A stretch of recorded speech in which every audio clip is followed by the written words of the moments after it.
Yeah, I think we are on now. We are live now.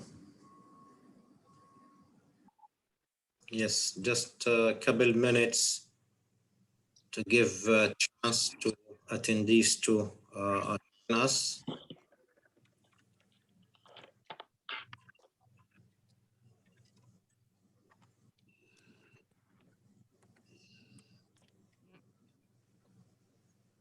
Can you all see and hear me?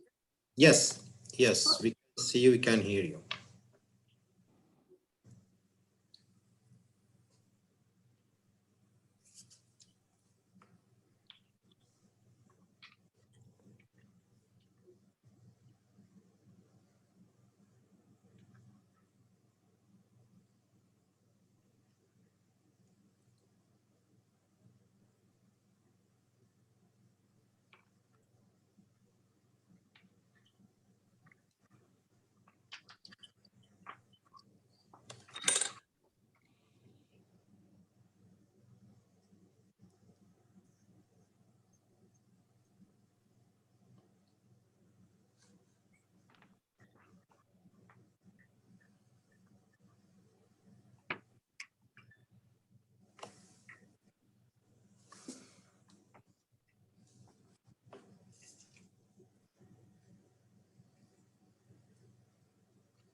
Okay, Dr. Fatiha, shall we start?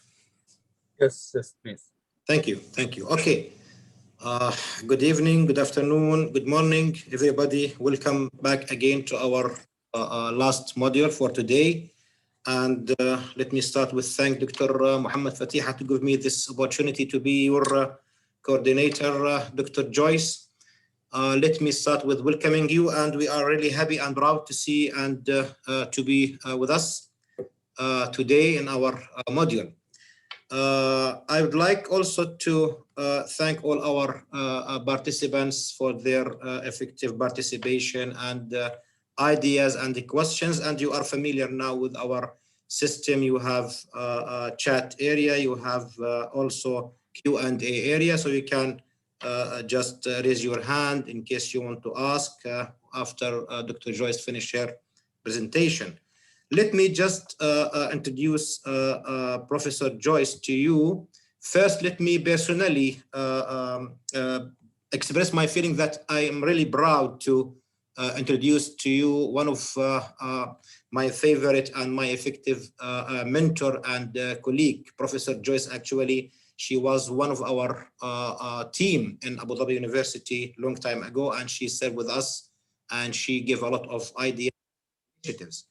Dr. Joyce, actually, as a researcher, as a professor of education leadership, widely she has a lot of publications and initiatives, and she has a voice actually about the future of education since long time. She start, initiate, and give a lot of ideas to help countries in state or in UAE or in the regional countries to improve and to develop their programs and their initiatives and their education vision. She has specialized in a curriculum and instruction, which means that she will be able to tell us and provide us with a lot of ideas and activities will help us as leaders to lead and to improve this area in our education sector. Her research actually well known and recognized by many organizations and by many universities. She served in many universities in the state, in Qatar, in UAE, and she also helped Ministry of Education here in this country to develop their forum and their committees and their programs in technology, in leadership programs also.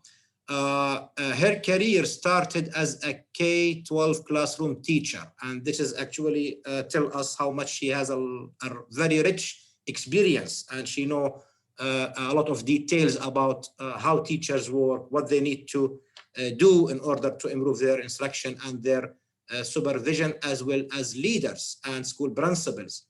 Dr. Joyce actually received a lot of awards internationally and national level. She's one of the American figures in her country, and I witness myself. I share her in many research for a long time, and she was one of the important person in her country. Expect a lot of changes since long time, and now we face what she exactly told us and predict in her research and ideas and thoughts. I don't want to speak more because I know as much I speak, I will not give her rights to tell you that this lady actually very effective, support women movement, support education everywhere. She has a lot of experiences. I would like to express again my feelings, Professor Joyce, and we all happy to be with us. You are not guest, you are member of our team, and we all proud to having you here. If you please unmute yourself so we can hear you. And again, thank you to team here, led by Dr. Fatiha in organizing and managing this forum. Thank you all, and most welcome, Dr. Joyce. Stage for you now, please go ahead. Thank you very much.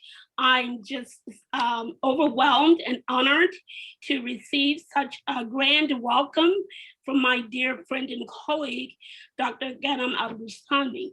And pardon me if I mess up some of the Arabic words today, because I've been away for some time, but I try to keep up with the culture and with what's going on, not only in UAE, but all over the world when it comes to education.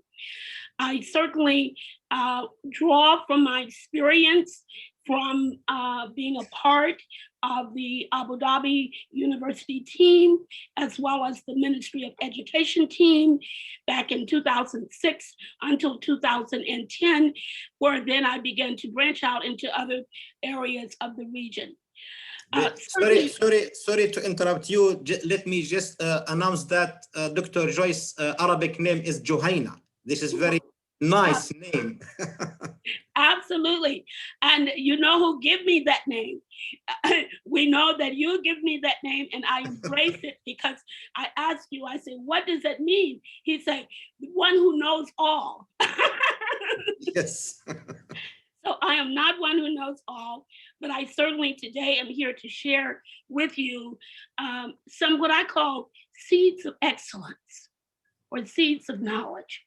So we know that when we plant seeds, they grow, but they don't all grow at the same rate. And they grow sometimes slowly, sometimes not at all. So today I will spread many seeds among you as I share my ideas. And hopefully those that have meaning to you can in some way become a part of your agenda. So without any further ado, I'm going to go ahead and get into the presentation, but I do want you to keep some ideas in mind as we go forward. First of all, we're talking about change. The first thing that we know about change, without a doubt, is that change is disruptive. It's disruptive. It's uncomfortable. And whether we admit it or not, we don't like it. But we embrace it because we know from our experience that once we do that, then we grow. Because without change, we cannot grow. And another thing I want you to remember today is that words matter. We have been through 3 modules during this week since Sunday. And each one of those modules stressed the importance of people and interpersonal relationships. And so today, I want you to think about words because words matter. You may have heard the saying, I may not remember what you said, but I will remember how you made me feel. How you made me feel. And that is so important when we're talking about instructional supervision. So I'm going to share my screen now, and let's explore words. And hopefully it will be words that matter. Words that matter. You all know who I am with that grand introduction. Some of you may even know me personally. But I'll tell you one thing that I've learned through my experience and with instructional supervision is that one size does not fit all. So we're here today to look back, to look at the present, and to look at what might yet come. And so we want to open ourselves to let it come. Let come and let go. That is how we grow. So in this module, the focus is on exploring the intersectionality between school leadership, leading change in education, data-informed decision-making for school leaders, and instructional supervision. Because school leadership, leading change, using data, making decisions, all of that is what feeds into instructional supervision, because it sets the stage for what is valued, what is to be used in order to achieve the vision, the goals, and the objectives of the system. Right now, instructional supervision is in a state of dynamic development. And I use the term development because somehow or another, dynamic development makes people feel safer than saying we're in a crisis. A crisis. So the ultimate goal of any instructional supervision program or supervisor should be, first, to make our teachers, to make our educators, to make our learners feel safe. It should not be a feared process. The history of supervision, roles and responsibility of supervisors, issues, trends, and controversies. Supervision as a field of educational practice has very clearly delineated roles and responsibilities that didn't just fall from the sky, like you see all of these skydivers. Rather, supervision emerged slowly as the seed that I mentioned, as a distinct practice that always in relation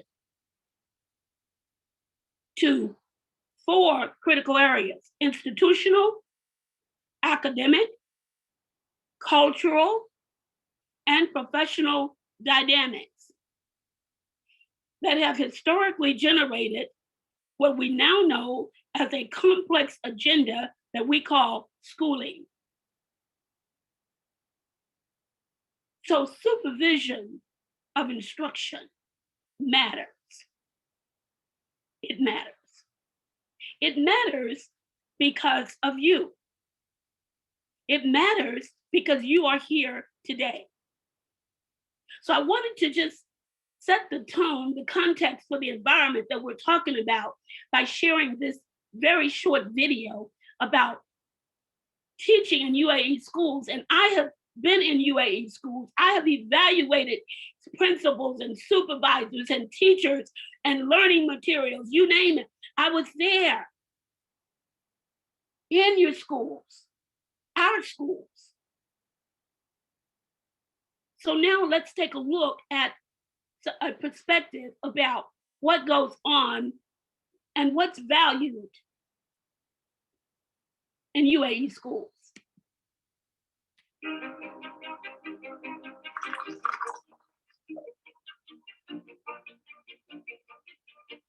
Hi, my name is Diana. I'm an English teacher here in UAE. I'm originally from Mexico, but grew up in Dallas. As a teacher, I have found that UAE schools are quite diverse. You have teachers from across the globe. I find teaching girls very exciting. The girls are very disciplined, they are very ambitious, and they're always eager to learn. Teaching boys is exciting as well. They're very competitive. Here, we're teaching not only English, we're teaching business, health science, computer design innovation, computer science, design technology, and physical education. On the platform with Smart Learning, what we do is the students and the teachers have access to collaborate together. The students also have access to their books online. In today's training, we're part of a mentor program. New teachers who are arriving in the country are going to have a go-to person. Let's say that you've just arrived and you don't know what to expect. You'll have a mentor. So what do you expect when you come to UAE? You may live within the cities, you may live within the suburbs. Within an hour or two, you can travel around the country, discover great new places. One of the reasons why I continue to work here in UAE, because I feel safe here. There's always people to help. And whenever you leave your phone, your wallet in the car, in a shop, it's always there where you left it. Within the first week, I met a couple of expat teachers and we decided to be each other's family. A typical day after school would probably consist of going to coffee shops and taking to work, or maybe going out at the beach. Back at home, I never had time for my after work activities.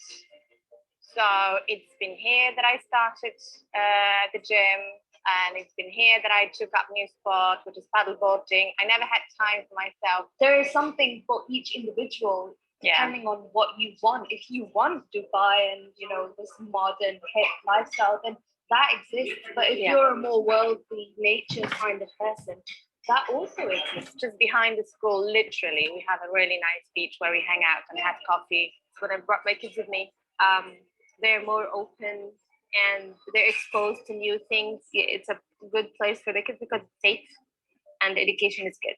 New hobby that I picked up being here in UAE has been traveling. It's the weekend. Let's go to Jordan, or let's go to Maldives. This is the mountains in the northern part where it's just so peaceful and quiet, and you find the tranquility and just enjoy the sunset. At night, I actually visit friends and work colleagues around the area, and they taught me the local foods as far as how to prepare them, as well as sometimes they invite me to their homes for like maybe a wedding or an engagement. These invites to my work colleagues' home allow me to get a better grasp of what's going on in the community. And that's what you're going to find in the schools and the nearby communities that you have. And everybody does make you feel welcome. So you get that sense of family feeling that you may miss home, but you know that that community that you build, that you've been at school, now they're part of your family. I'm excited to be part of the ministry's ongoing curriculum development and the country's vision and where they're taking the students to the next level with 21st century skills. Okay, so now I just wanted to, being a teacher myself, I always say that I'm a professor now, consultant, research, all that, but at heart, I'm still a teacher. And so I just kind of wanted to set the tone, the fact that we're talking about not teachers through a silo, but we're talking about teachers as a part of the community. And so when we think of instructional supervision, we have to think in terms the entire community, the entire context of teaching and learning, and the life of that teacher, as well as the life of the children and the parents, everyone that is involved in the educational system. So the purpose of this module is to identify strategic and operational dimensions for enhancing instructional supervision and leadership in ways that improve teaching and learning for future learning environments. And so we're talking about performance when we talk about instructional supervision. So some of the dimensions that we look at when we think about what's going on in the past, what's going on now, as well as what perhaps needs to change or what will change in the future. So one dimension is clarifying instructional goals and objectives. Second, diagnosing and solving teaching problems, providing objective feedback to teachers, evaluating and assessing teachers for professional development, promotions, or appointments, and supporting teachers to develop their pedagogical strategies as well as leadership skills, and identifying appropriate instructional supervision models for motivating teachers to maintain a positive attitude when facing change. We often hear so much about resistance to change. Well, usually there's a reason for that kind of a resistance, and it often, as we learned earlier this week, leads back to the leadership skills. And so some of the guiding questions that we want to think about, whether we are teaching or supervising in the United Arab Emirates or in the United States or anywhere, these are global questions that we all ask. And so during this session, we want to ask ourselves, make it personal. And so I ask you, what is your definition of instructional supervision? What is your definition of leadership? What should be the ultimate purpose of supervision? Based on your position or based on your experience as a teacher? Who should supervise? Who's qualified to do it? Who should be supervised? What knowledge, skills, attitudes, and values are possessed by successful or effective supervisors? What are the most important needs of teachers during instructional supervision? What makes for positive relationships between supervisors and teachers? What types of activities should be part of instructional supervision? And what should be changed about the current practice of instructional supervision? Now, I know these are some pretty deep questions, and maybe you've thought about some of them before. Maybe you live with them every day, or maybe this is the first time you're seeing them. But I believe that in order to develop a platform for change, we have to start with self. So some of the skills that hopefully you will at least gain knowledge of, if not developed today, includes defining and prioritizing instructional supervision goals for instructional leadership, particularly for the 21st century education. Identifying and utilizing objective feedback from teachers to develop a plan for completing a comprehensive evaluation of teachers as well as the support staff. Creating a professional development plan that includes personal goals for developing for the supervision of instruction. Because we know that what happens in that classroom doesn't start with the standards or with the ministry. It begins with us, those who are actually there on the ground, in there with the students, because we are closer to where the need is. And we know what our students need, we know what we need, and we know how that fits into the overall picture of teaching and learning for performance development. We want to think about how evaluations are designed, assessment portfolios for professional development, because these help with promotions and appointments, what we call now digital footprinting. And we want to look at appropriate instructional models to motivate teachers so they can develop mindfulness approaches to stimulate positive attitudes and dispositions. We used to call this metacognition, thinking about thinking.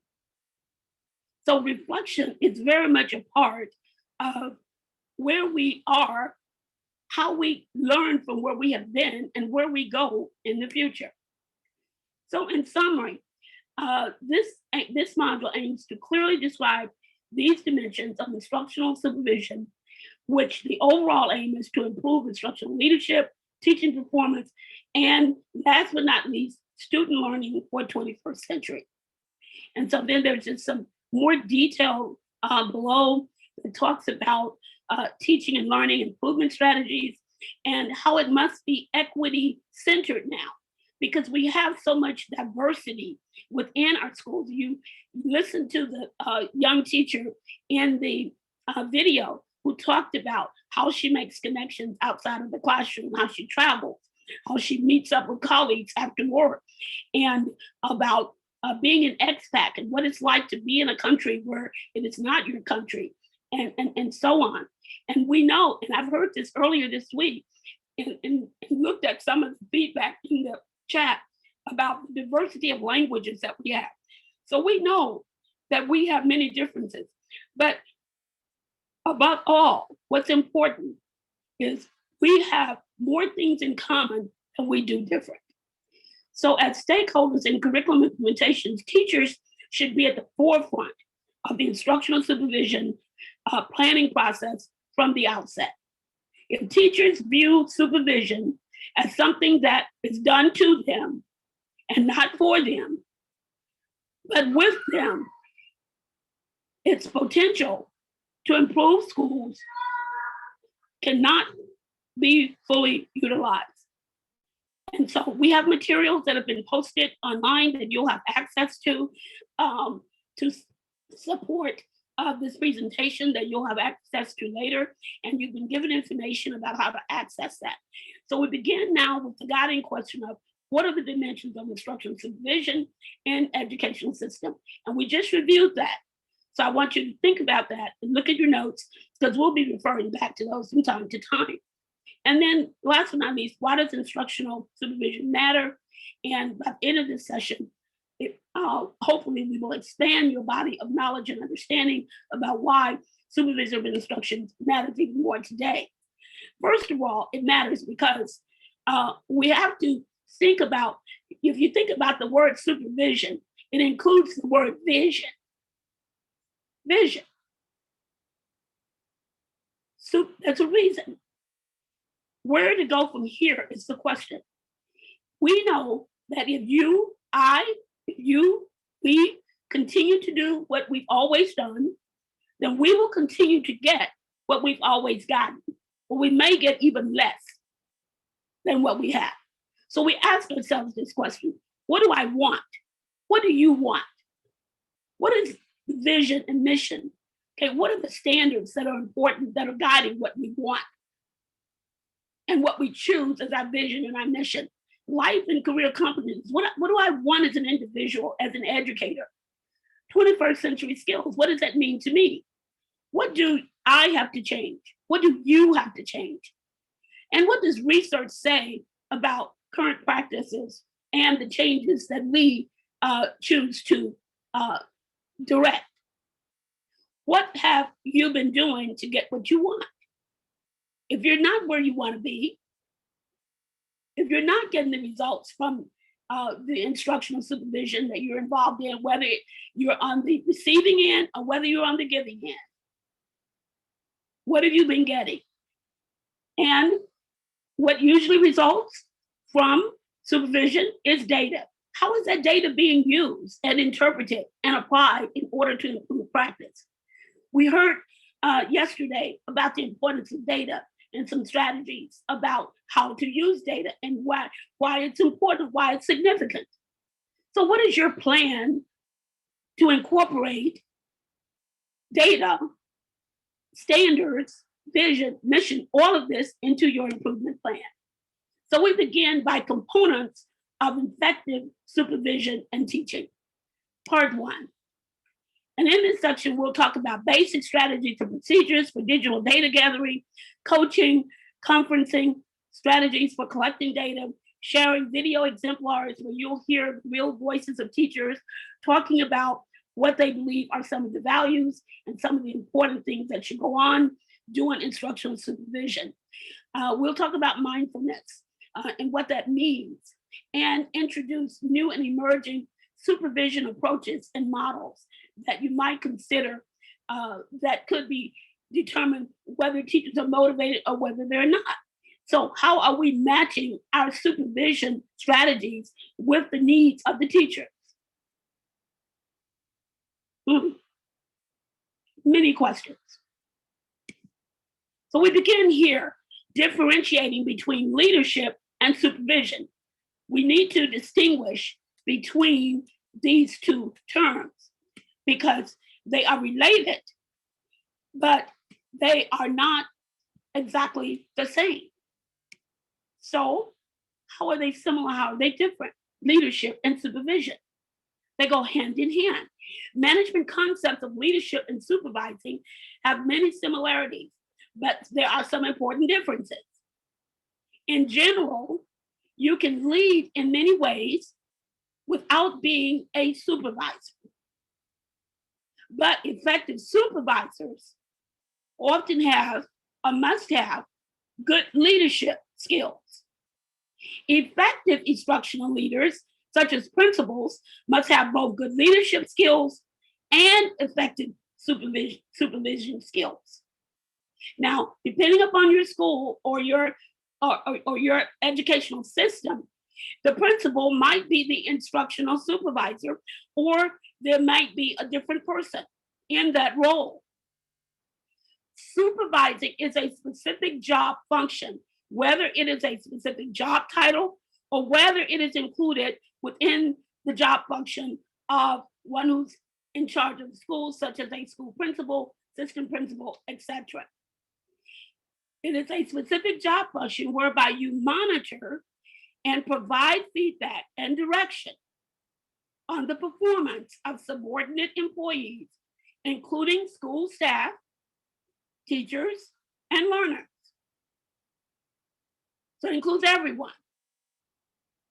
Supervisors may have title authority over their employees, but their abilities to get cooperation and to increase or peak performance depends on their leadership qualities.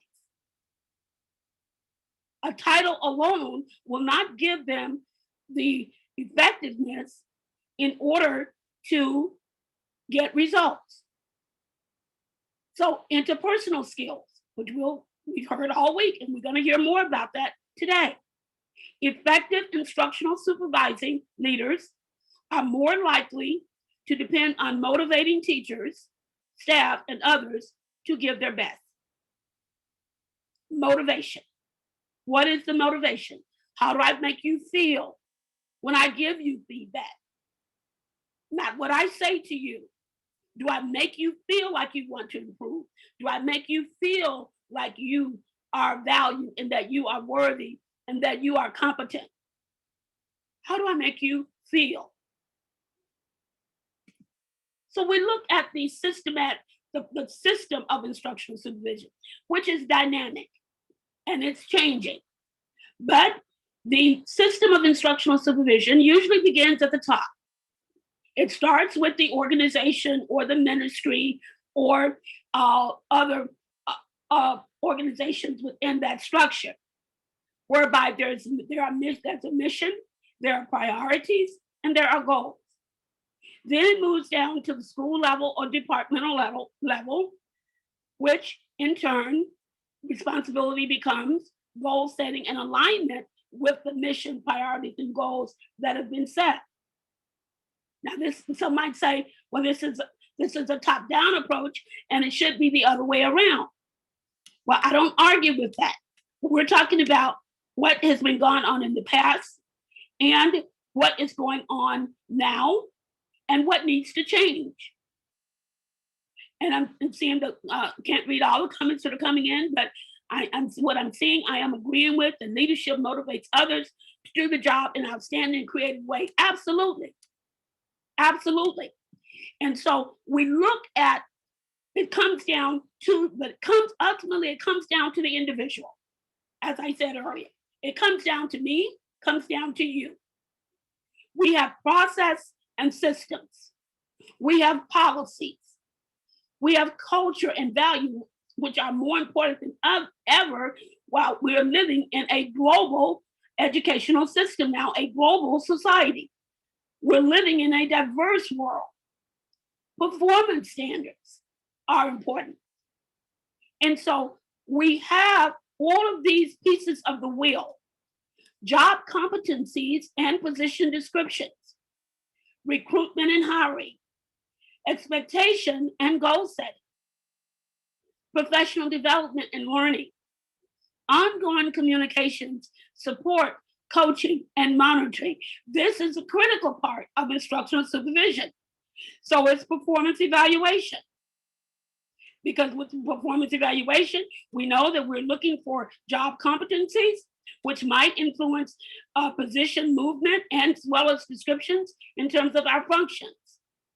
So all of this is a part of the vision that we have for continuous improvement in education through instructional supervision. And it's your job to do that. And I'm going to talk to you because as a leader, as a supervisor, because what I say is that every teacher, every educator is an instructional supervisor. Now, you may not be supervising instruction for the whole school or for your department, but you're supervising instruction there in your classroom. So we are all instructional leaders. We are all instructional supervisors. Do you agree with that? If you agree with that, give me a thumbs up. If you're a teacher and you don't consider yourself an instructional supervisor, then what are you doing? So we go back to the instructional supervision, move forward rather, to the instructional supervision strategy. So how do we motivate? How do we get things going? How do we get others to, how do we get into agreement? Bases of power. Earlier this week, and I'm so happy that I attended all three of those modules, because as I looked at the plan for what I thought was critical and important, and I saw what our other leaders also shared, we were so much in sync. Because when we talk about supervision, when we talk about authority, what we're talking about here is power. Power. People power. School leaders and instructional supervisors can have authority or they can have power derived from their titles. The school principal may function in both roles. He or she may be effective as a leader, but ineffective as an instructional supervisor. Or they may be effective as an instructional supervisor and ineffective as a school leader. It all depends upon their knowledge base and experience base, as well as their strategy, how they go about supervising instruction. Informal teacher leaders, that's you, that's me, those of us who don't have the titles, have the power to influence others without the power or the authority of a title. You don't need a title or a powerful position to bring about change in your school or in your classroom. This enables what was referred to earlier this week as charismatic leadership, charismatic supervision, inspiring school staff and faculties at all levels to lead teams,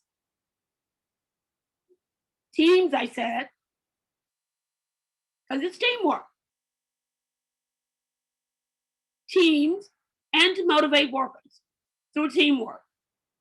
Instructional supervisors who have effective leadership skills can typically use these skills as a basis, as a power to influence those that they want to help them bring about the change. Supervisors who lack leadership skills might have to rely on their position of power or title, and they try mandating.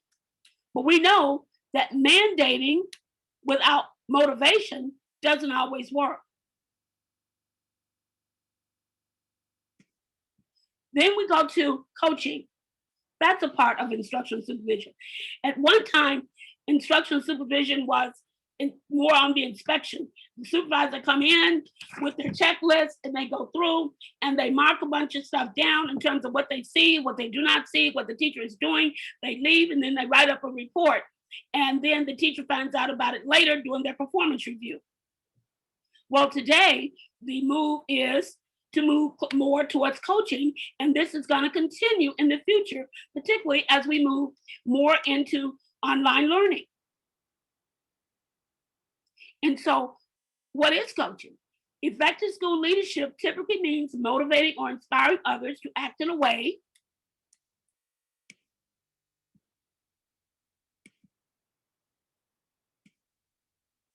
that benefits you, them, the organization, and last but not least, when we say them, we should have said the learners.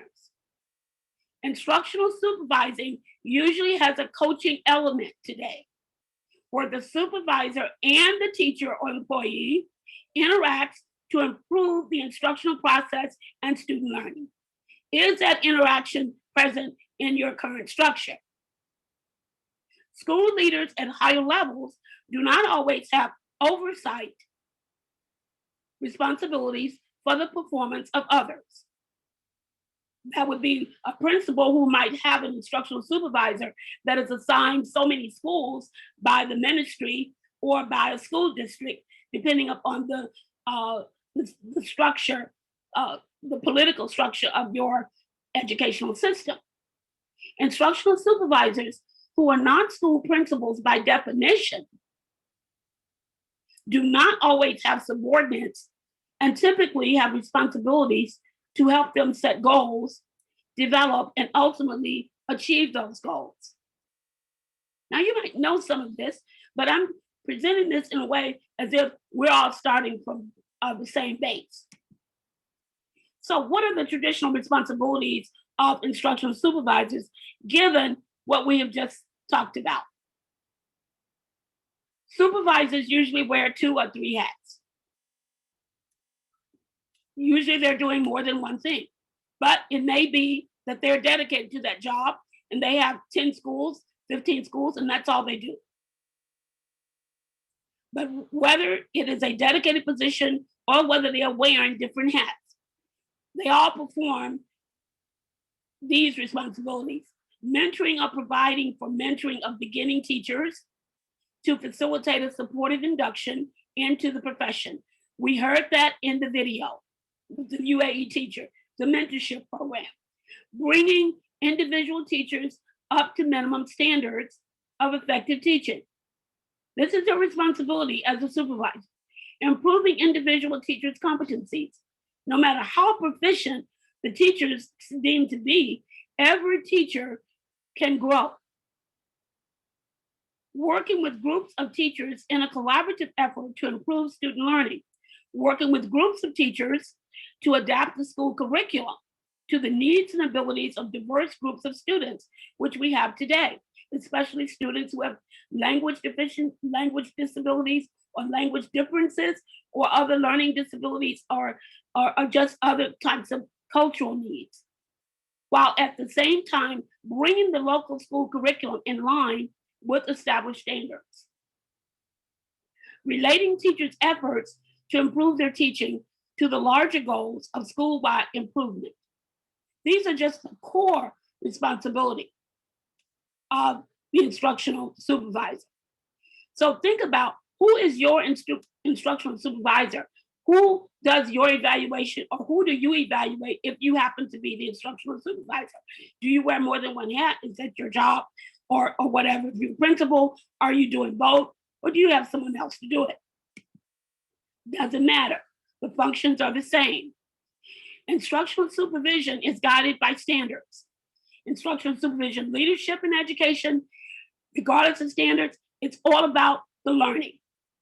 The greatest effects of student learning occur when teachers become learners of their own teaching and students become their own teachers. In other words, today we are teaching and facilitating learning. Someone mentioned earlier this week, why are we still lecturing? Well, we usually have a mix of instructional styles. A mix.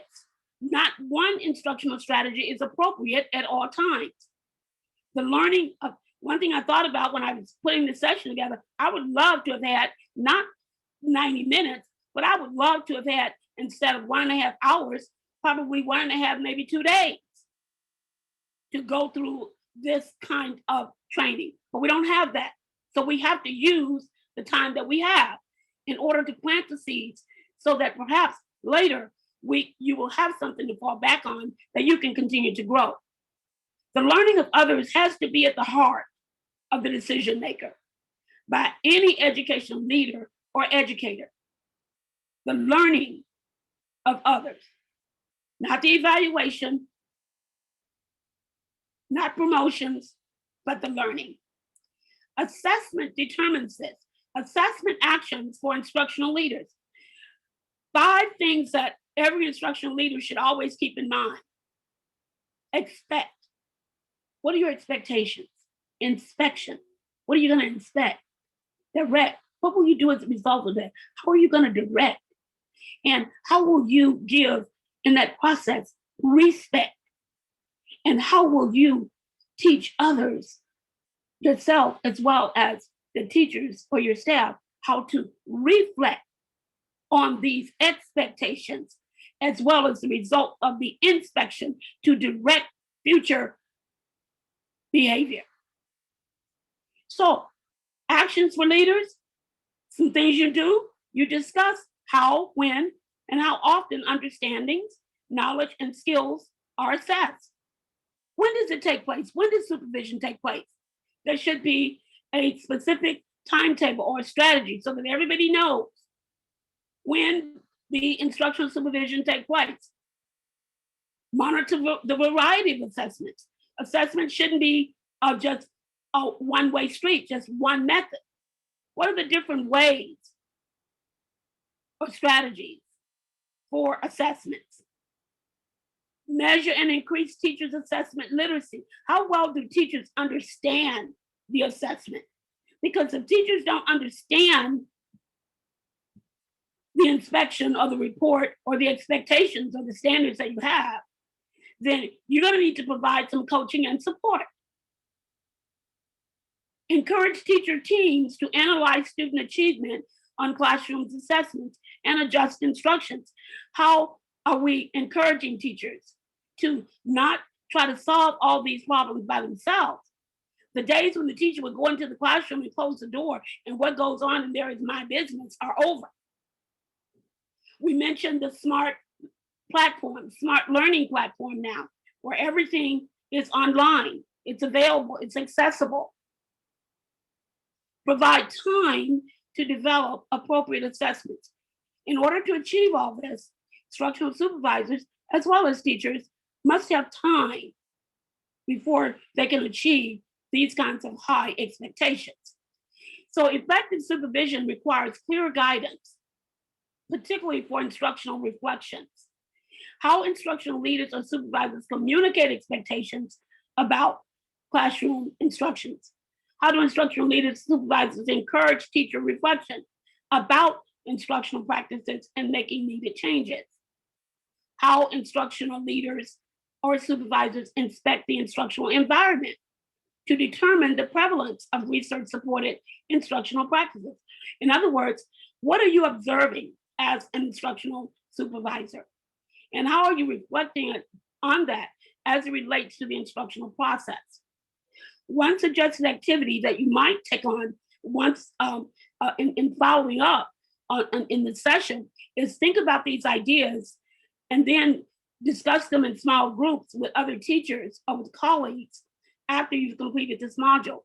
And then refer back to some of the videos that you're going to see shortly and discuss these roles and responsibilities and whether or not there is clear guidance.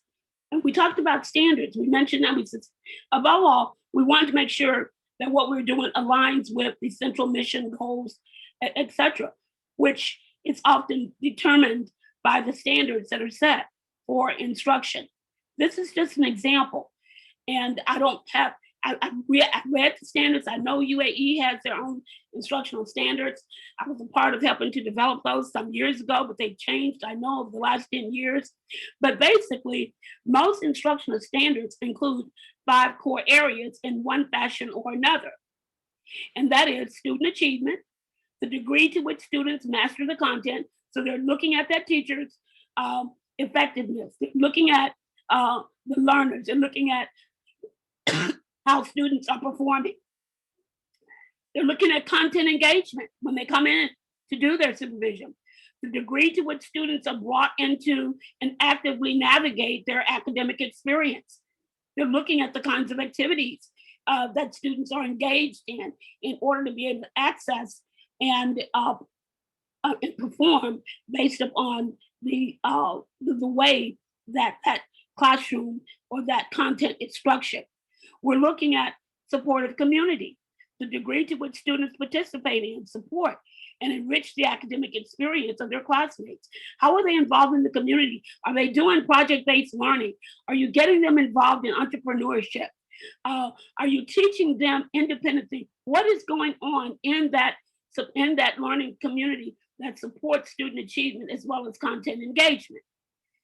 These are part of instructional standards. This is what instruction is designed to do.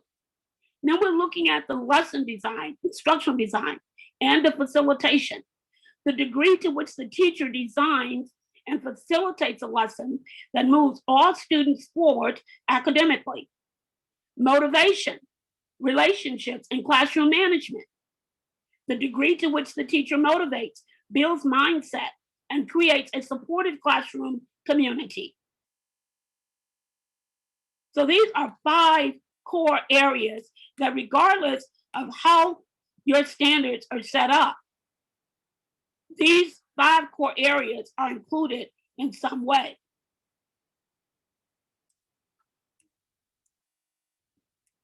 Okay. Real instructional supervision should be conducted for the sake of providing feedback. And I'm glad you said that, Dr. Jihad, because feedback is coming up. We certainly can't talk about standards without talking about feedback. Yes, to support student learning. How are instructional standards organized? These particular standards are organized into 5 standards. And then each one of these standards would be broken down into particular areas that have rubrics and ways that the instructional supervisor would then evaluate the teacher's actions and performance, as well as the outcomes. And so the standards appear in 2 forms: student outcomes and teacher actions. How are the instructional standards used to support teacher development? That's a critical question. That comes back down to use of data-driven decision-making. Instructional standards serve as the pedagogical basis for teacher reflection, coaching, and professional development. Teachers, school leaders, and teacher coaches use instructional standards to define strengths and opportunities to further the teacher practice. So the purpose of instructional supervision should be to improve what? Practice. To improve practice. Are we going too fast? Give me a meter. Yes, it's okay, Dr. Joyce. Yes. Going okay? Yes. Great. All right. Thank you. So I mentioned rubrics. This is an example of the different expectations, perhaps at different levels. The school district or the ministry will usually set up their standards based on ways for teachers to advance. And so you want to be able to advance in your position. And even if you're a beginning teacher, you want to know you're not going to be considered a beginning teacher your entire career. So how do you advance in we mentioned that advancing in the career, that's important. Here, this particular system that is used, they include they call theirs tiers: associate, senior associate, advanced, etc. Teachers need a continuum. They need a way to advance in their field. Not everyone wants to be a principal. Not everyone wants to be an instructional supervisor. Teachers teach, they want to stay and they started teaching because they love learning and they love teaching. And so we have areas here, when we say we have two areas that we look at: student outcomes and teacher actions. So we have student achievement, content engagement, and supportive community. And then we have task, ready to learn, productive interaction, active participation. We have different criteria within each of these levels that helps us as teachers, as educators, and as supervisors determine how to motivate teachers to move from where they are. Teachers need to know that if I do this, yes, I love teaching, I want to see learning improve, but I also want to grow. I also want to grow. Yeah, the slide is a little blurry. I apologize for that. But these materials are all posted in the portal, so you'll be able to pull them up. This rubric is so big, and it's absolutely impossible to show it with larger text. So I do apologize for the small print and that you can't see it. That's why I was kind of reading some of the areas that are important on here. Like, for example, we come down to teacher actions, lesson design, and facilitation. We know that that's a critical area for instructional supervisor. Yeah, I know you cannot read it. Right. The lesson, so included in lesson design and facilitation, what are instructional supervisors looking for? They're looking for whether you have an agenda that includes objectives. They're looking for lesson plans and lesson assessment. They're looking for clear directions. They're looking for accurate content, whether or not you're given the right information. And they're looking for specially designed instruction, looking for how you individualize your instruction to meet the cultural and diversity needs in your classroom. That's very, very important that you're able to do that. And some of these ideas we're going to see as we move on that will be in larger text where it might be more clearly. But the point here is that as an instructional supervisor, giving feedback shouldn't just be an opinion. It should be based upon a set of standards or guidelines or expectations that are designed to move the teacher from where they are, to move the teacher forward, and to give the teacher objective feedback so that the teacher has details and understands what they need to know or be able to do in order to improve their practice. That is the purpose of instructional supervision. So we look exemplar steps for administrators and instructional supervisions must consider effective preparation for feedback. That's why I said feedback was coming up. So now we're into part 2. So we've talked about the roles and responsibilities of the supervisor, standards. It's based on the system, vision, goals, etc. Motivation. We can't depend upon our titles. We have to depend upon our ability to be able to motivate our readers. So we want to embrace the message.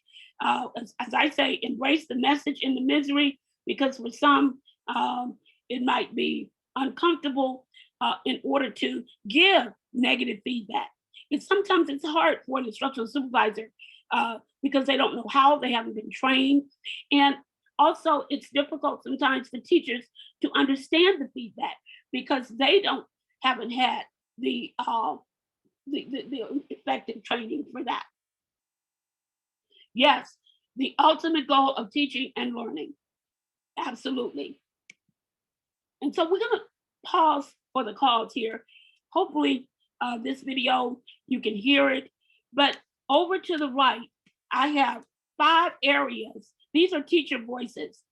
I'm going to give you 2 examples. One example is going to be hearing supervisors' voices in terms of how they view instructional leadership. But the first voice you're going to hear is going to be from the teachers.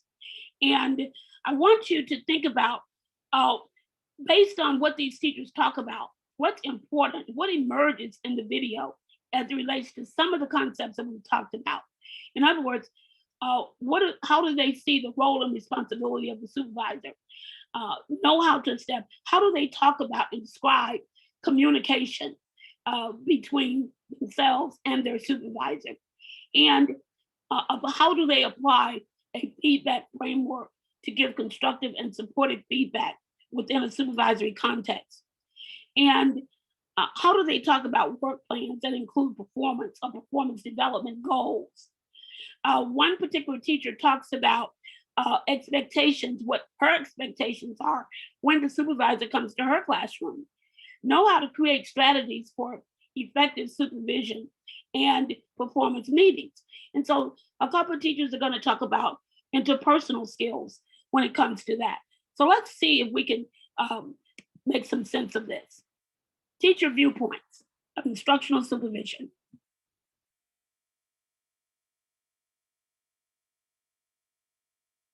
Ladies, if you will, just tell me your name and what you teach. My name is Patricia Brassel. I teach music. I've been teaching for 37 years. I'm a paraprofessional. I began for 10 years. Lisa Young, and I teach Discoveries, and I've been teaching for 9 years. I'm Cheryl Pleasant Blackwell. I'm a 4th grade science and social studies teacher. I've been teaching for about 23 years. Have you had more experiences with good instructional supervisors or bad instructional supervisors? I've had more experiences with good instructional supervisors. What makes a good instructional supervisor, in your opinion? An instructional supervisor who's compassionate, yet stern. A person who has, himself or herself experienced the classroom itself. Okay. Anybody else? Well, I've had a little bit of both. And I guess it depends on the individual, him or herself, and how they,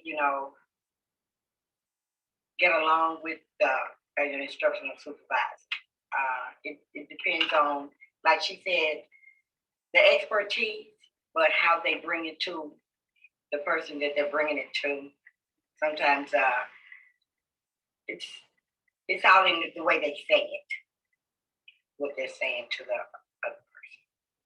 And I think so too. I've had a little bit of both, and I think it's in just being around, going around, being in the classroom, being involved in the children's life, although you're in a different position, still being involved in the school itself and still being involved in the children's and in what's going on in the classrooms, because most of them haven't been in the classroom or haven't been in a long time. And so they need to keep connected with that classroom. With the class, that's true. I like being involved with the teacher and with each other as classmates. And not forgetting that they were once a teacher. Say that again. And not forgetting that they were once a teacher, and from where they came, don't just, understand what's really going on in the classroom. There are 3 prerequisites for instructional supervision. And if you think of it as a triangle, each one of these points is on the end of a triangle. One of them is a knowledge base in the teaching profession. Right. Another one is technical skills. The last and probably the most important, based on what you said, Ms. Pleasant, is interpersonal skills. Right. Okay. Would you all agree with that prerequisite to be an instructional? Exactly. Yes. Okay. Yes. Even though all supervisors are supposed to have those 3 prerequisites, some are, or if there is a continuum of instructional supervision, you have the more directive approach on this end and the more collaborative approach on this end. Just personally, which approach do you respond to better as a teacher? Okay. I can respond to that because I'm actually in a situation where I actually am at 2 schools. So I have the directive approach and I have the collaborative approach. And I definitely respond to the collaborative approach much better. Because you're working together, you know your team, you feel wanted, you feel appreciated, you feel a part of something, and it makes you and your excitement go over into the other staff members because you want to be there. You want to be a part. Whether you're a novice or a veteran teacher, most teachers would prefer a collaborative method. Okay, Yes. but we know in the real world, you got parents and students, and there are situations where an instructional supervisor has to use the directive approach. True. Would you agree to that? True. Yeah, true. Okay. Can you think of some situations where you would respond effectively to an instructional supervisor using, and I'm not talking about a restricted choice approach, meaning I want you to do A, B, or C. I mean a directive approach. I want you to do A, and I'm gonna come back and evaluate A and make sure you did A. And if you didn't do A, and I ain't talking about B or C, I'm talking about A, it's gonna be a problem.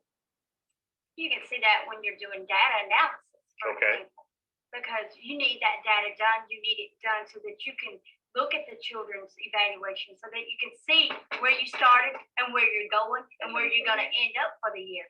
So I can see that. I need that analysis done on Tuesday. It has to be done. We have to be able to evaluate that data effectively.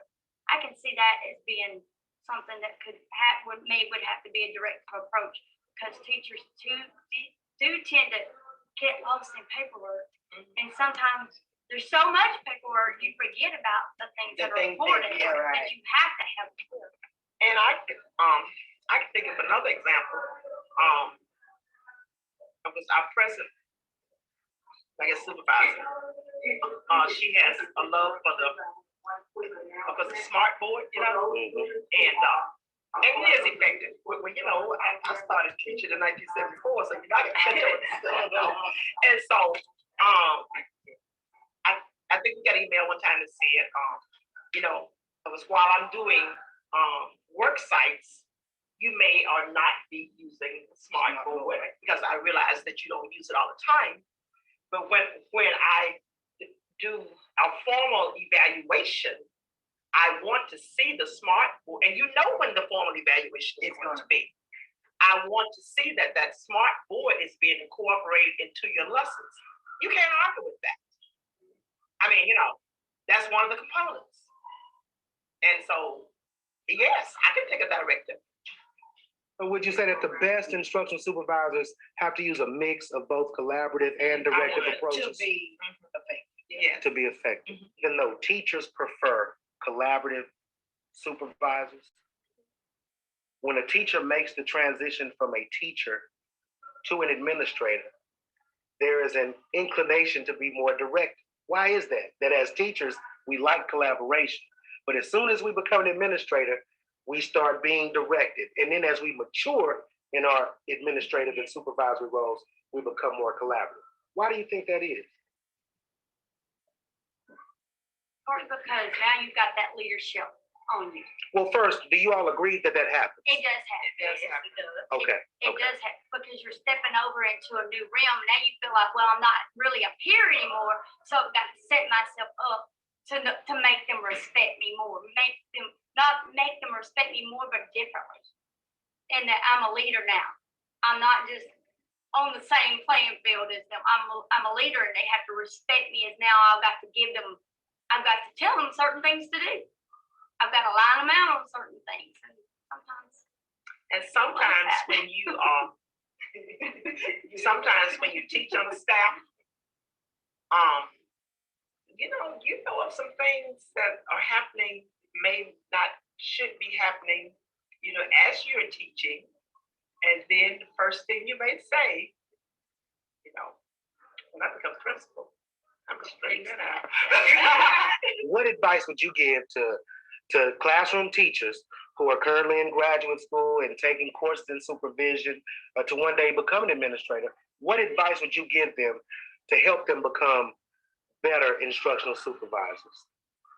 pay attention to everything going on around you. Just watch and observe everything that's going on around you. Watch other teachers. Watch how they do things. Watch students and watch your principal and how they interact with other people. Just be very observant and watch. Just watch. You don't have to say anything. Just do a lot of watching and just watch what's going on and how different people do different things and respond to different things different ways. Sounds like you're saying focus on building interpersonal skills. There you go. Right. Okay. Hey, just be yourself. Nina said, just be yourself. Because what's in you is in you. If you're friendly, you're gonna be friendly whether you get the next job or not. You're gonna be there. And then you may not want to be a principal at the same school that you taught at. That's practical advice. But some people can handle it though. Don't get me wrong, because we've had a couple, I guess, who taught here. The first principal I worked under here was Mrs. Katie Pringle. And Ms. Pringle had taught. She had been a classroom teacher. She had been the librarian. She had been the counselor. She had been the music teacher when they didn't have music. And she had also, I don't think they had the instructional coordinator at the time, but she taught everything that happened at the school. So in some ways that was a good thing. In some ways it was a not so good thing.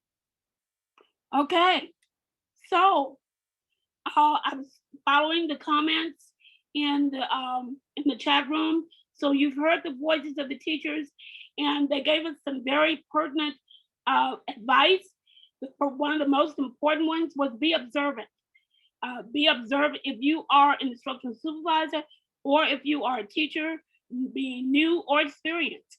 That's one of the most important things that you can do, as well as being yourself, because understanding yourself first is the first part of being able to help others. And so now we're going to take a look at the voices of a supervisor and who's meeting with some teachers. And this is about 4 minutes.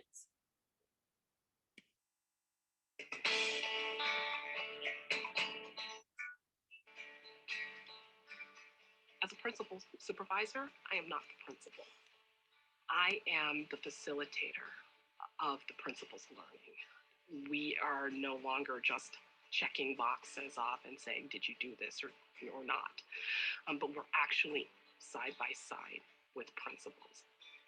I know what it will take to move this needle on student performance, and I know that it requires that principals must be able to spend the majority of their time focused on teaching and learning. If we aren't focused on that, we'll never get the student outcomes that we want.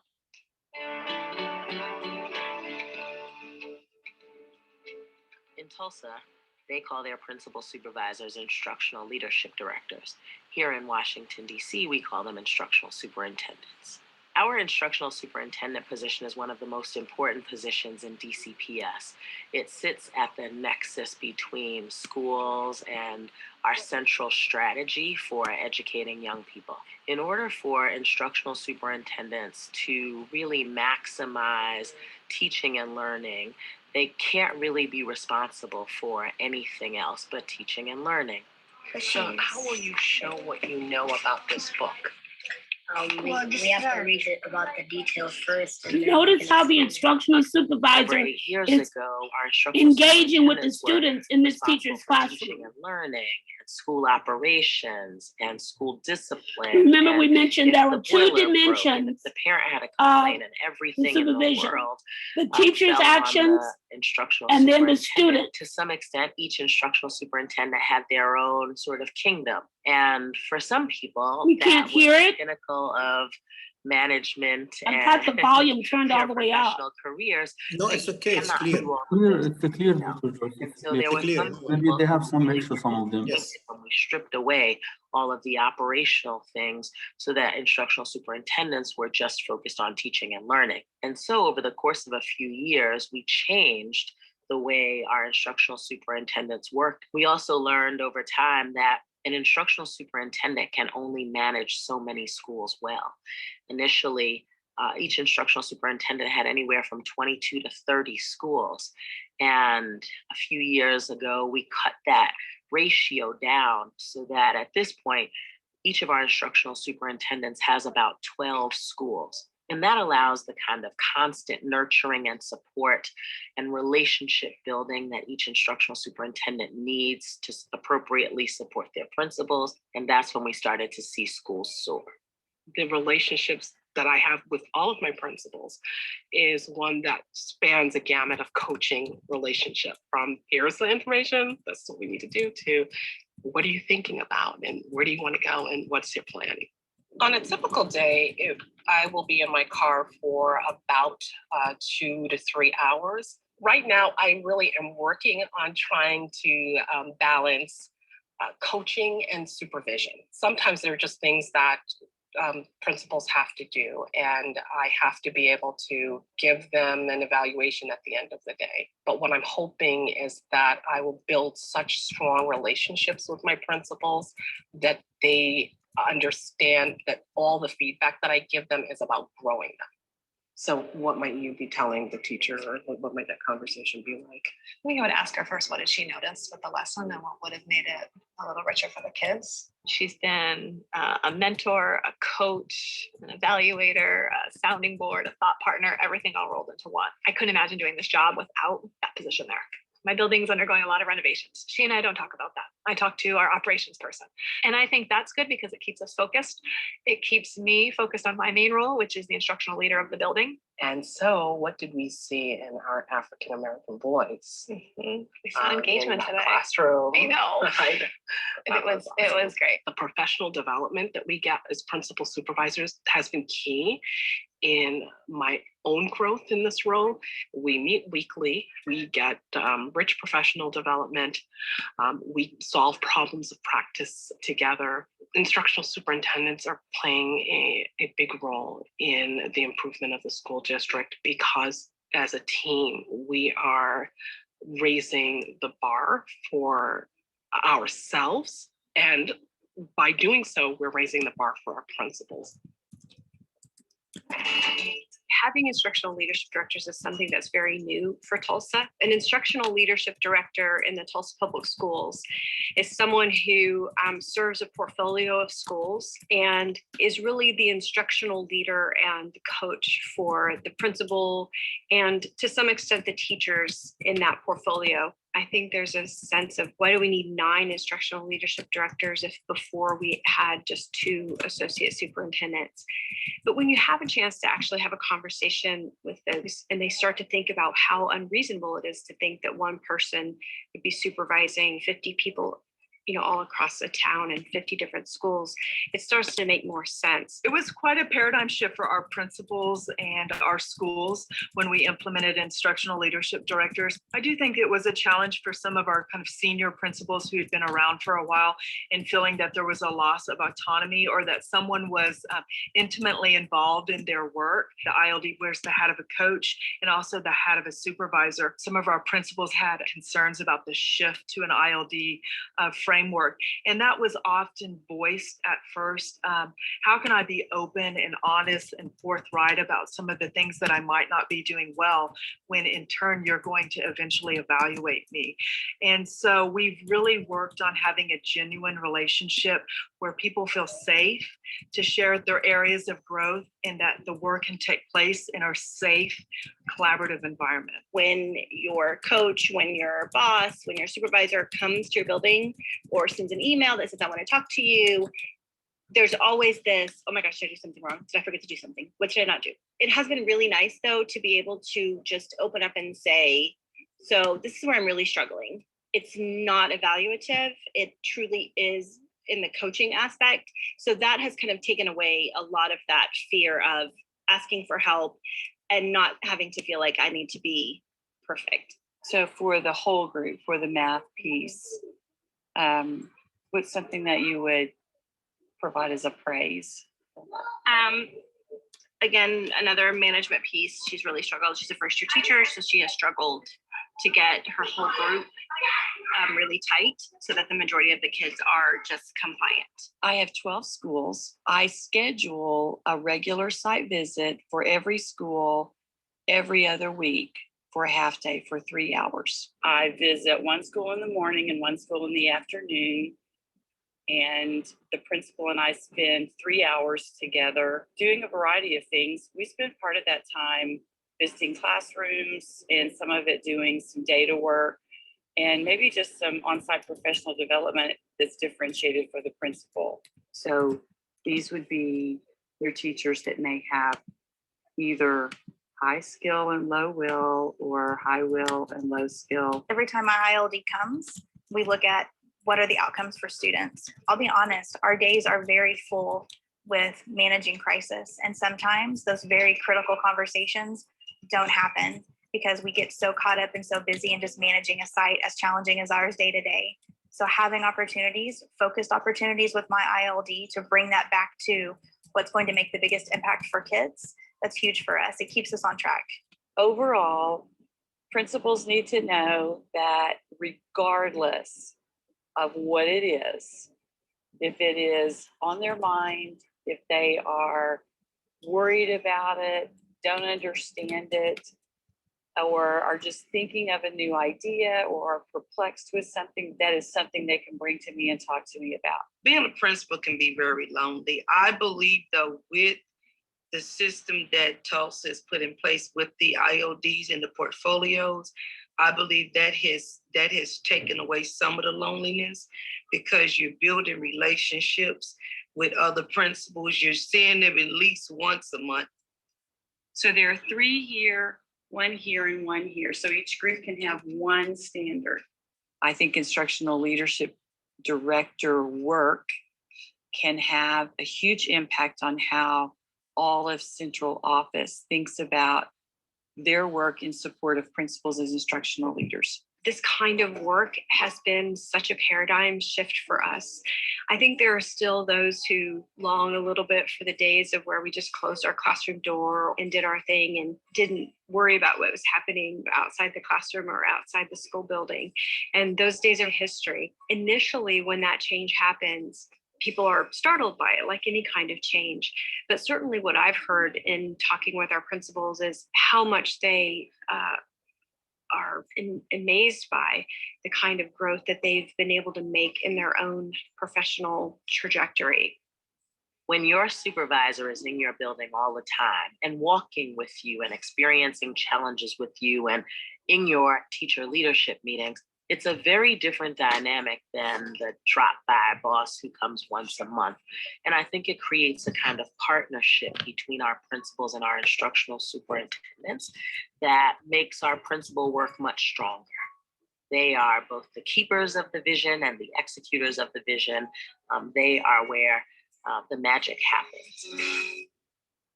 Great. And notice what they said, the magic, where the magic happens. And we know, we talked about it before, the magic happens, we know, in the schools, in the classroom, regardless of what the vision and mission are.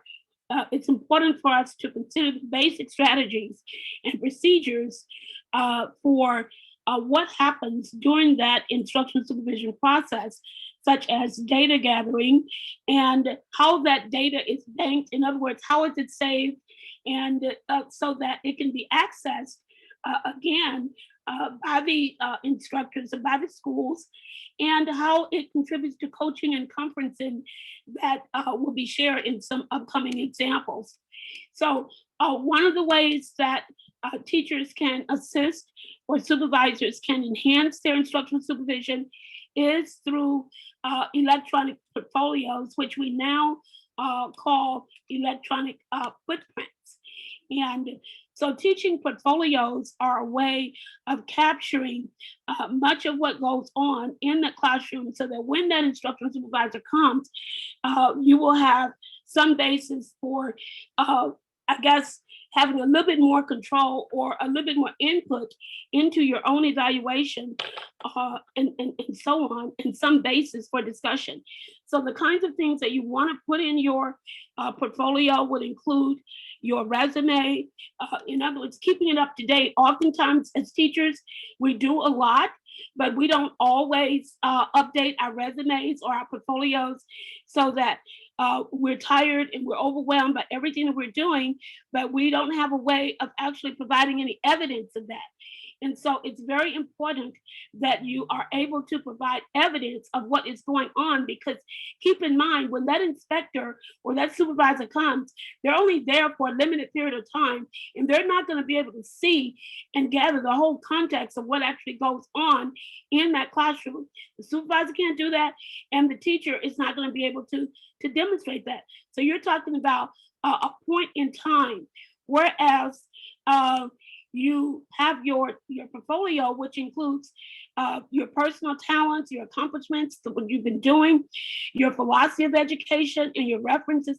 In other words, what you believe, what your educational beliefs, your lesson plan examples and reflections, your academic courses, and research experience if you've taken additional courses, for example, professional development like this. And you want to include not just written documents, but you want to have video and pictures. And all of this is good to represent the vast context of your teaching experience that should be taken into consideration, or that you as a supervisor should take into consideration for a particular evaluation. And so what are some digital portfolio strategies? I've authored, this is a book called Professional Development, and it's included in the resources that you can access. But we have, I have 2 chapters that focus on performance evaluation and digital portfolios, etc. A digital portfolio is a collection of educational and professional materials that are stored in some type of electronic format. And so you want to go to those resources. And if you have not started a portfolio, you certainly want to do that. If you are a supervisor, that's one strategy that you could use, is to have the teachers put together a portfolio before you get there. Some people are already doing it, some don't. But this is a link that will take you to some really great examples of portfolios examples. But these are some tips for how to put that together. We talked about what to put in it, but how to put it together. You want to include a description for each document, making sure that you caption everything, include recommendation letters or letters of commendations that you may have gotten from parents or colleagues or principals applauding you, or sometimes students even write letters. Include a description of your philosophy, include dividers so that it's easy to find your documents. So in other words, you want it to be organized. And you don't want the supervisor to have to ask you for that. You want to go ahead and use the initiative. When that supervisor schedules that appointment, it shouldn't be a one-time thing where you've got to go and put all this together, because otherwise it becomes this monumental project that you don't have time to do because your focus is on teaching and learning in that classroom. So you want to keep, this should be a living document. In other words, ongoing digital footprints. Set it up so that whenever you do something, you can just go and bank it, what we call banking. Take that data and dump it in there, because all of this is data. This is qualitative data. Your performance evaluation or inspection should not be solely dependent upon student test scores.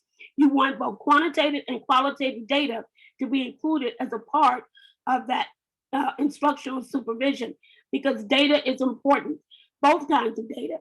And so other emerging strategies include strategies such as mindfulness. And this is an important link and resource that's found in in my resources that's going to be posted in the module. We don't really have time for this other video. I was going to show you an example of mindfulness training, but I'm going to move on to some other areas because it would take a little bit more time than what we really have, because we were a little bit late getting started today. But mindfulness training is important. But what's more important is giving feedback. We saw in the video teachers referring to feedback as well as the supervisors.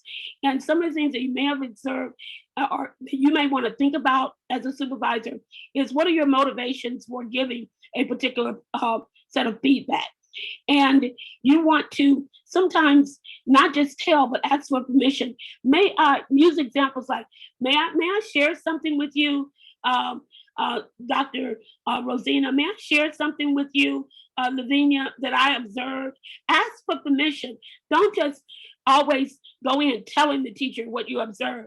You know, go ask them. If you ask for permission, then that teacher feels like they have a voice in what you're going to tell them.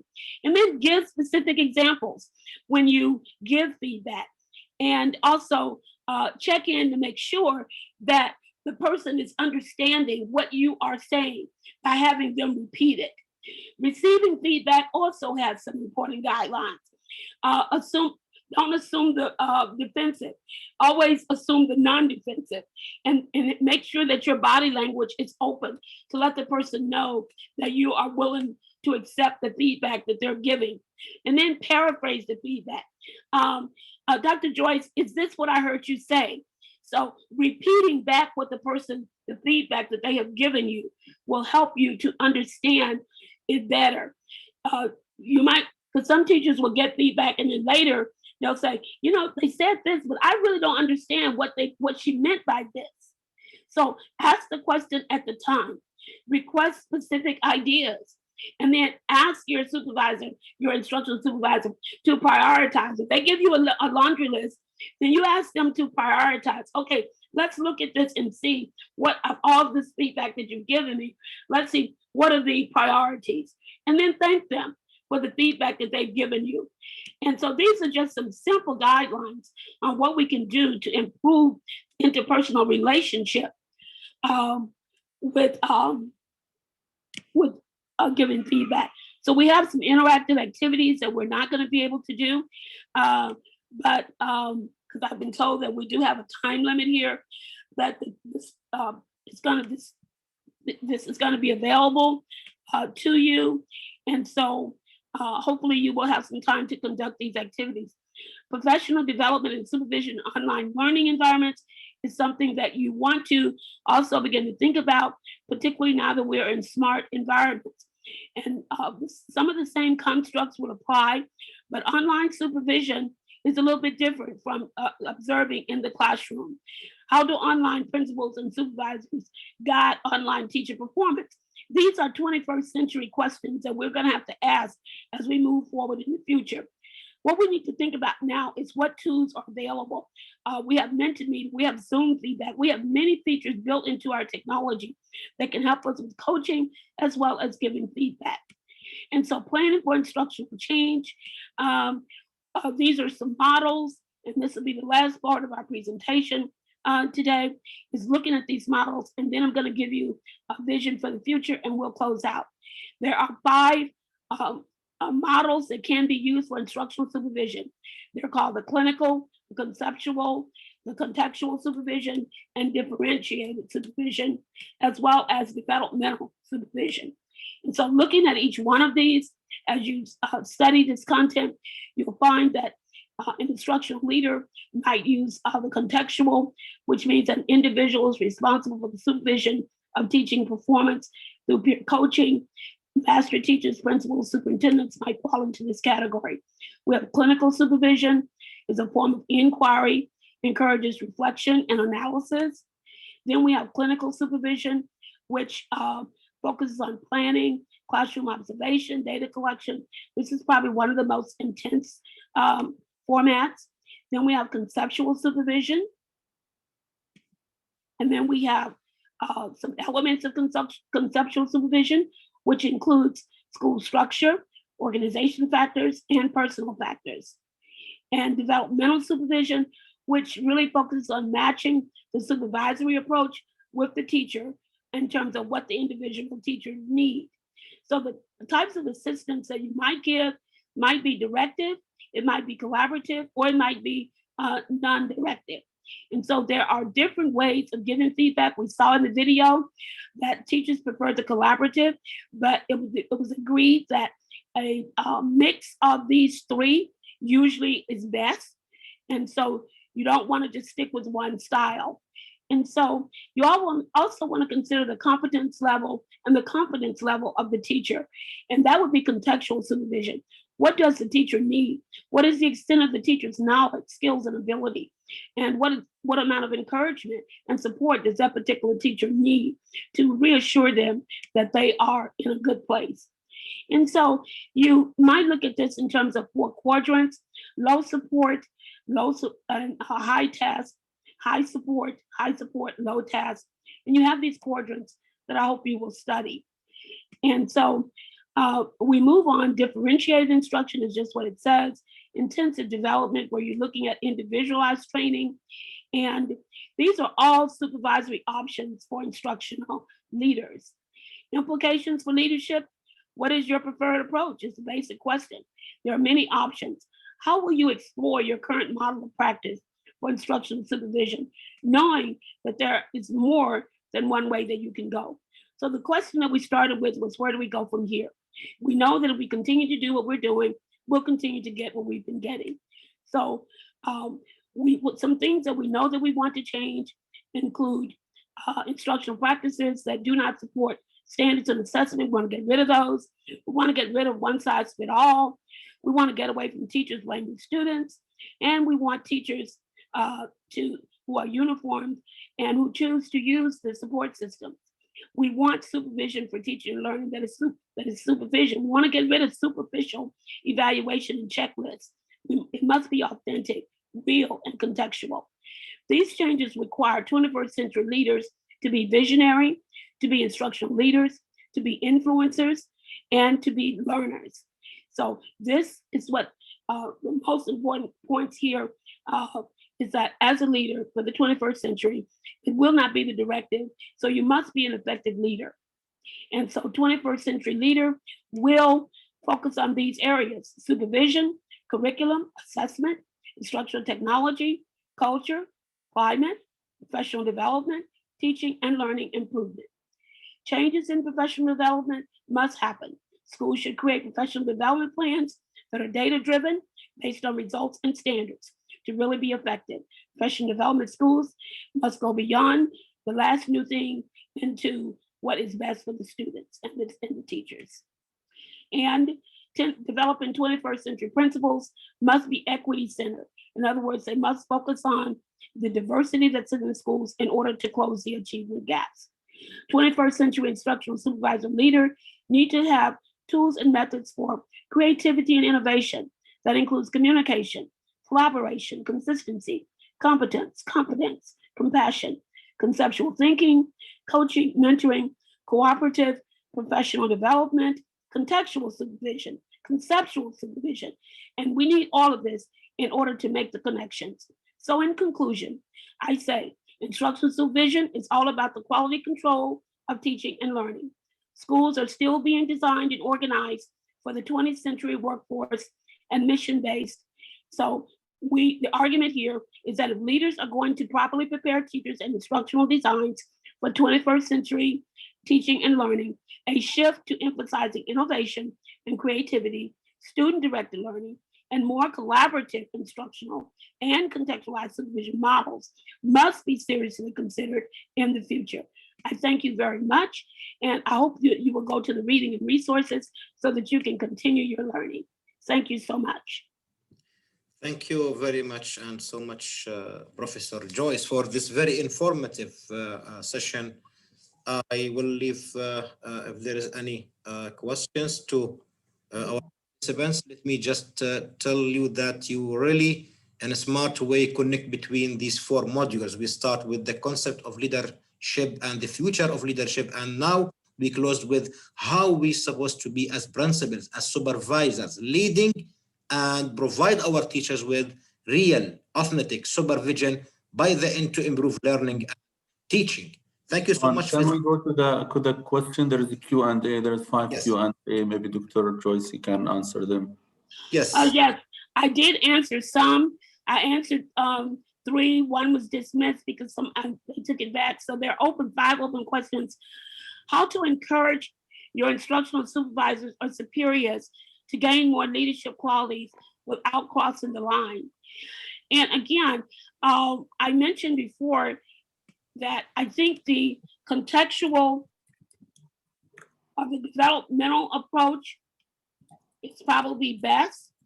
In other words, rather than telling by what suggestion would be having a conversation and asking questions, and also making suggestions rather than in doing this from a very positive perspective by beginning with, well, tell me this. You might say this to your supervisor. What do you think about this idea? Well, how do you think, what aspects of your job do you think you enjoy the most in terms of supervision, just between you and I? So try to have a conversation and develop, as we said, interpersonal relationships are the best way to go to influence your supervisors. How to get impressed by the coordinators. Well, I think one way to get impressed by the coordinator, again, would be having your digital footprints. If a supervisor walks in, or if you send them a link to your portfolio before they arrive, if you know they're coming, if you provide them with information in advance, I think that would impress them. I know when I was an instructional supervisor, it would always help me, because when I would go in, and I would always also already have some idea of what I was looking at, other than just the raw data that the school may have sent me about a particular teacher or classroom. So I think the more information that you volunteer, I think the more open and honest you will be perceived to be.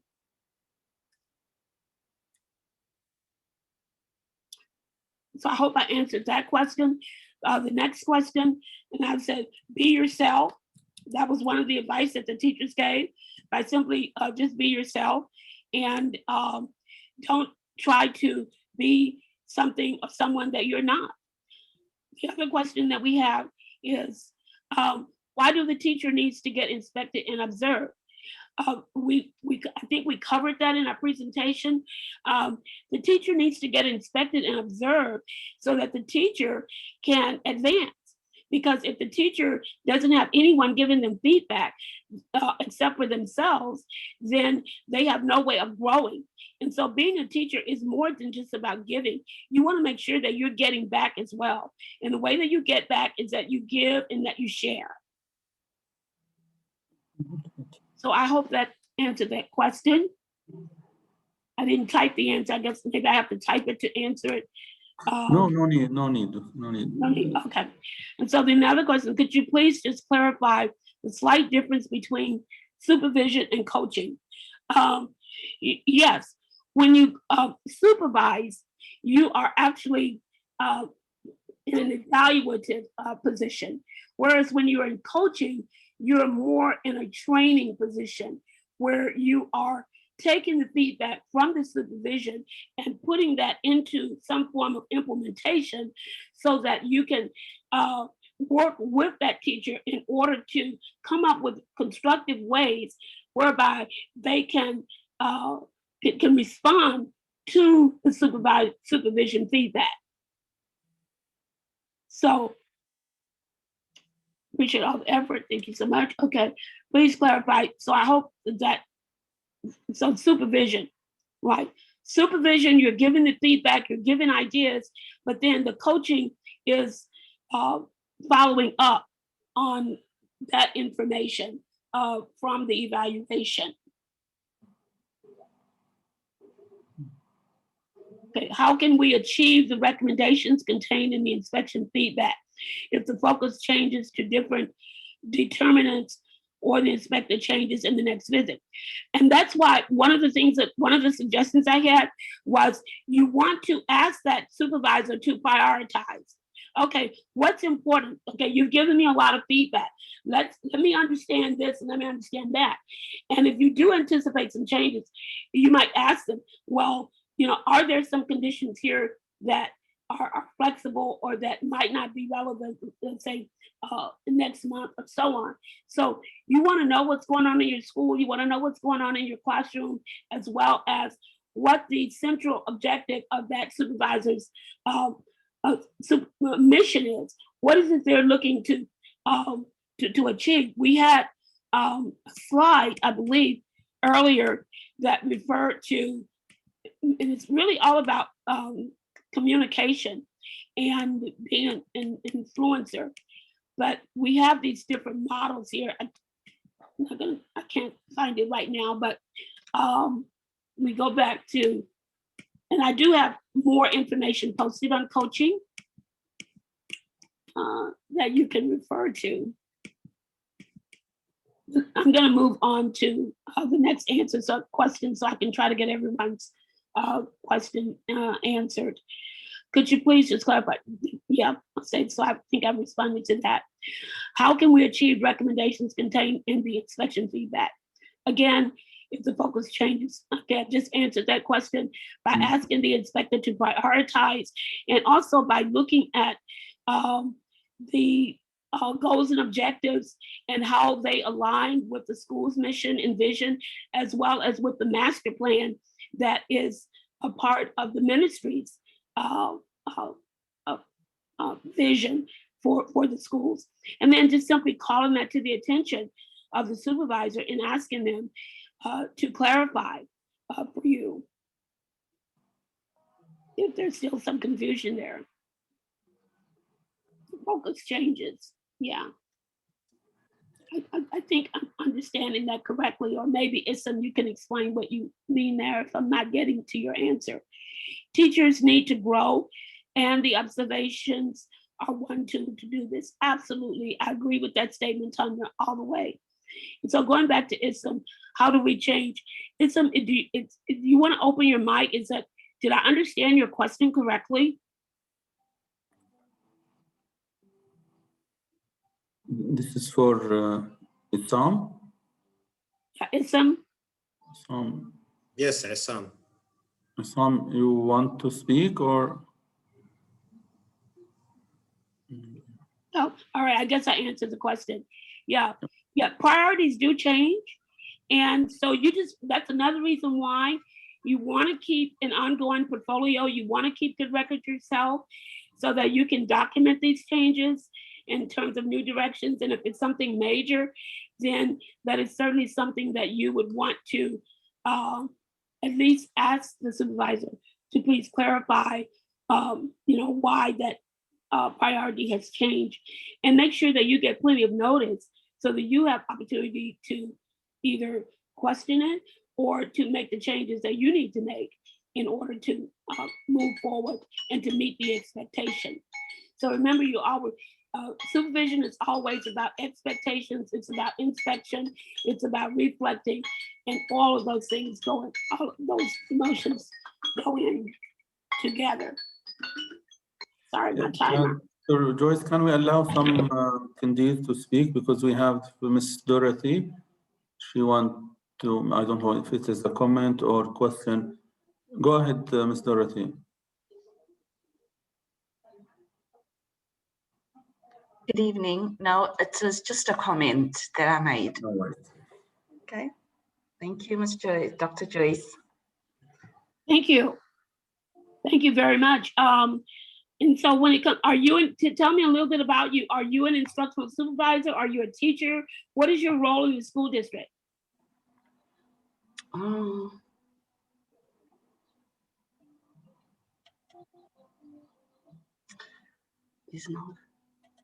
Can you hear me, Dr. Joyce? Yeah, Dorothy, yes. Yes, go ahead.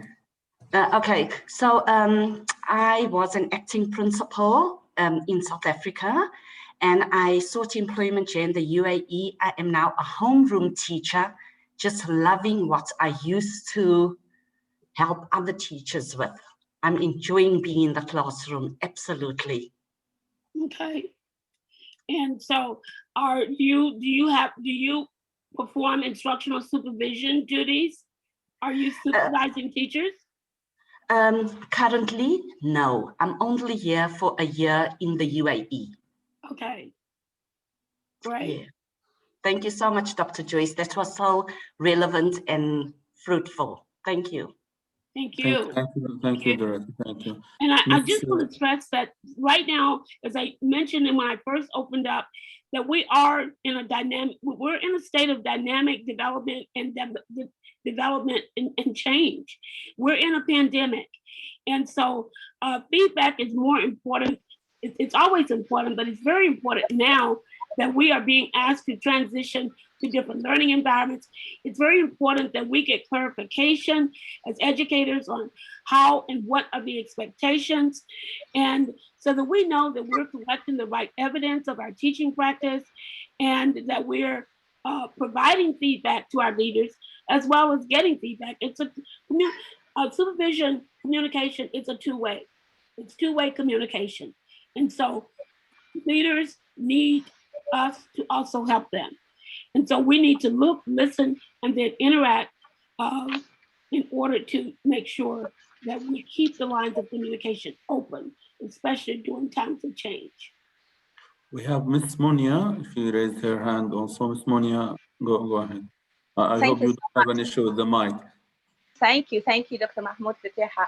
Thank you so much, Dr. Joyce, for such an amazing presentation. So much information, mashallah, and it's going to add a lot to us. Thank you so much. I'm an English language instructor, and I have been in the country since 1993. I speak 3 languages, so I'm the category of what is called bilingual or non-native. This is like, it's quite a quoted notion, non-native English instructors. And I have witnessed the big paradigm shift that the education has gone through from my experience. I think part of the radical change, however, embraced came at the expense of bilingual instructors of English, or what is called non-native. This can be seen in the recruitment policies. Perhaps this doesn't link to the content of your presentation, but it does in a way. So the recruitment policies have changed completely and radically. It can be seen in giving requirements, or teachers who apply for English language positions have to be of certain nationality. It's like, it's so shocking when you apply, then you get an email telling you, you should be of these nationality: US, British, Canadian, Australian, or from New Zealand.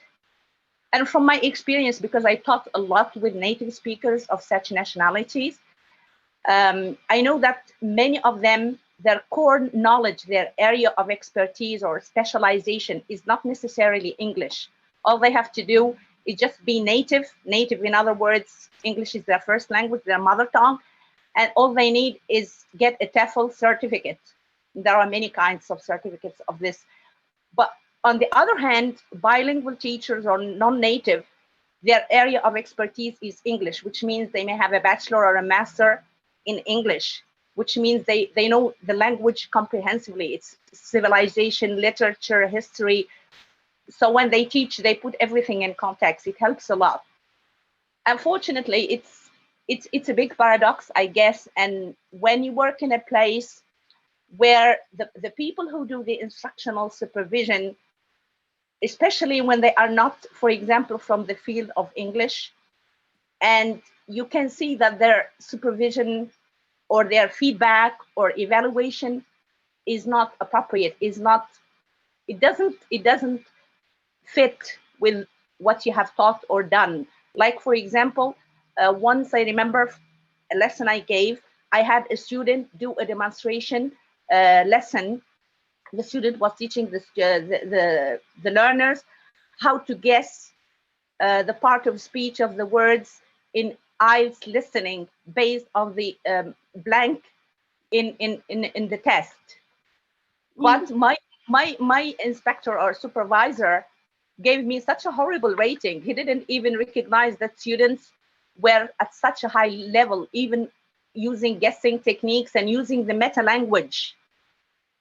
And then I go back to the big problem. It's like non-native speakers are sometimes scared to teach grammar, for example, because the meta language is lacking. Ms. Mona, can you give the question, please, if because of the time? Sorry for that. All right, yeah. So I just, it's mainly when the instructor knows that the supervisor doesn't know, and you fall in a triangle of a non-highly qualified leader, between parentheses, manager, and an instructional supervisor who is not a specialist in the field.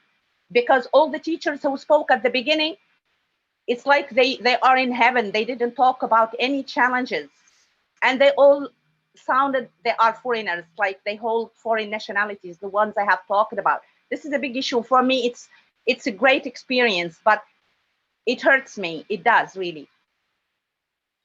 So, so it sounds like to me what I'm hearing is that you believe that the way that teachers are identified, selected, and recruited needs to be changed. It has changed, but not necessarily for the better. I don't mean that all native speakers of English are not, mainly with regard to the area of English language teaching. I don't put them all in one basket. But from my experience, I have been through a lot of harassment because I know that at one instance, one of the instructional supervisor did not even have a degree, for example, and I don't want to mention the name of the school. And then if your principal is not that well experienced or qualified, then you fall in this triangle. And if you're like the leader personality, but you're not in a leadership position, you want governance, like you adopt governance and radical truthfulness and transparency, then really you can be harassed. Your job can be at stake. Well, I certainly see that.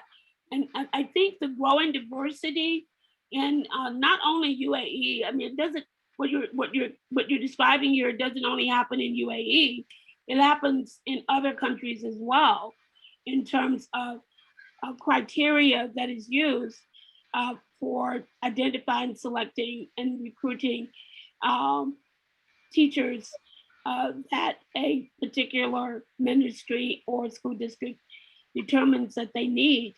Sometimes it's based upon the diversity of their students, and they're trying to match the cultural backgrounds of their teachers with their students. And then and sometimes that's not always based on language, but other factors. So looking at, the rationale, the criteria, such decisions, and then making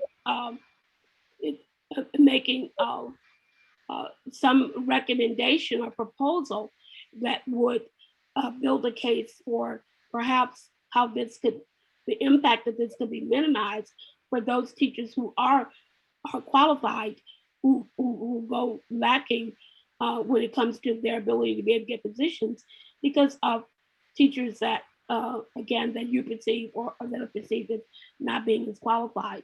So I do see it as, it's a dilemma. Indeed, I don't know the solution to that, but I do know that it is a great observation that you've made, because that does happen. Thank you so much. Because Dr. Joyce, knowing the native. Ms. Munia, please just let us give a chance for. Sorry for that, because we don't have a time. I need to give a time for Mr. Ayman to give his. Thank you, Ms. Munia. Thank you. Thank you so much for your answer. Thank you, Mr. Ayman. You can unmute yourself and speak, please. Yeah. Hello. Hello. Hi. Hi. Thank you very much, Dr. Joyce, for your time today. And I just want to conclude by a question here. From your own perspective here, should or should not the traditional supervisory approaches that we know be removed completely? Because, supervisory authority and control are essential for professional development. So I'm looking at it from a professional development point of view here. I don't think that the supervisory role needs to be totally removed, but I do think that the approach to supervision needs to be changed.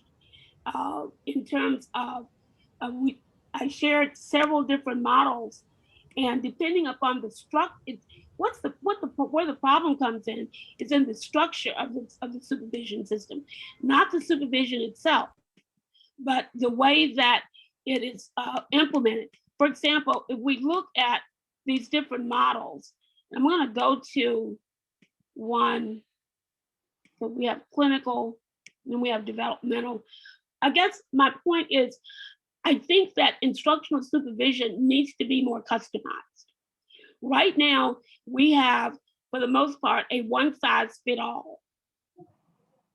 And the one-size-fits-all is not working, because there are so many different situations, different instructional environments, and as well as differentiation among our teachers.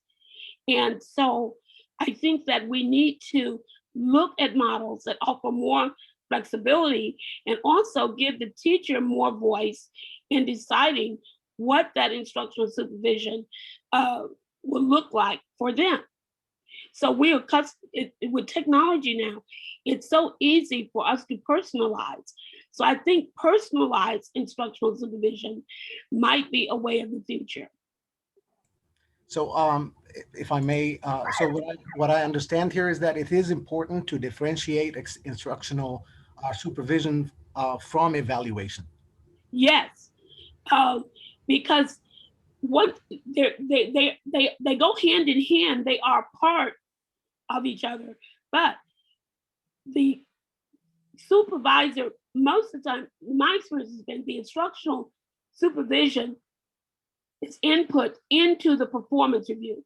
The instructional supervisor or the inspector comes in, they do the observation, they do the report, et cetera, et cetera. That information is then passed on to someone of authority who then has the authority to make decisions about what actions need to take place or what type of professional development or plan will be made with that particular teacher. Now, an issue that we have is in some cases, the instructional supervisor is also the principal. And so I guess here what I would be saying is that we need to, if when possible, I think probably have those two being somewhat separate, because the principal can't do everything, nor can the instructional supervisor. And so we get into, I think sometimes there's conflict of interest that's involved. The principal has his set of interests, but that principal is not always an expert in curriculum and instruction or in pedagogy. We know that, we've seen that, particularly in some of our private schools. They may have a business background, they may have different backgrounds. So they're not qualified to make effective judgments when it comes to effective coaching or instructional guidance for that teacher. They can observe and do certain things, but they might need to get some additional support there. All right, thank you very much, Dr. Joyce. Thank you. Thank you, Dr. Joyce. Thanks a lot. I think we are done. No one is raising his hand. So first, allow me to thank you for the great and informative presentation that you shared with us. I'm sure our colleagues, they will benefit from it. I'll say thank you, Johanna. Is it right? What's the name? Johanna, yes. Johanna, yeah. So thank you, Dr. Joyce, for the great Johanna. And thanks for Dr. Mr. John, Dr. Muhammad Barakandi, Dr. Robert, for their great support and informative information that they shared with us. Colleagues, hope you enjoyed our professional development certificate. I'll just give 10 to 15 minutes for any question related to the portal or to the assignment or to the reflection. Attendees will be able to get, as I said at the beginning, and I think Dr. Ghanem and colleagues, they repeat this, will be having the attendance certificate. If you want just to get the attendance certificate, you don't need to submit your reflection. It's only one assignment with 2 questions. It's already there in the portal, just you can access it and submit it there in the portal. If you want to get the completion certificate, you need to submit the reflection report, and the deadline for that is 15th of April. Maybe we can extend it to 22nd of April. I think it's fine, since still majority of you don't have an access to the portal. If there is any question, please either you raise your hand or write it on the Q&A. We are happy to answer it. Thank you, Salpi. Thank you, Nabil.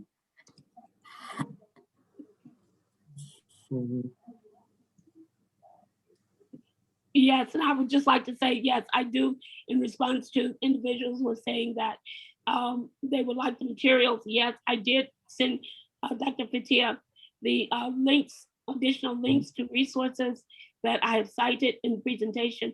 And I do believe that this video is going to be available. If they want to access the material, they have to access the portal first. Right. So I posted several times the way that how you can access the portal.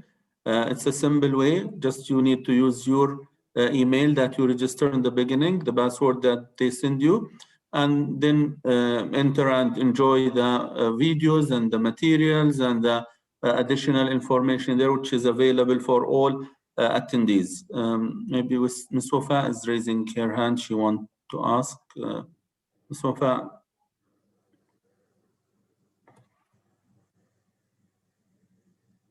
You can unmute yourself, Ms. Wafa.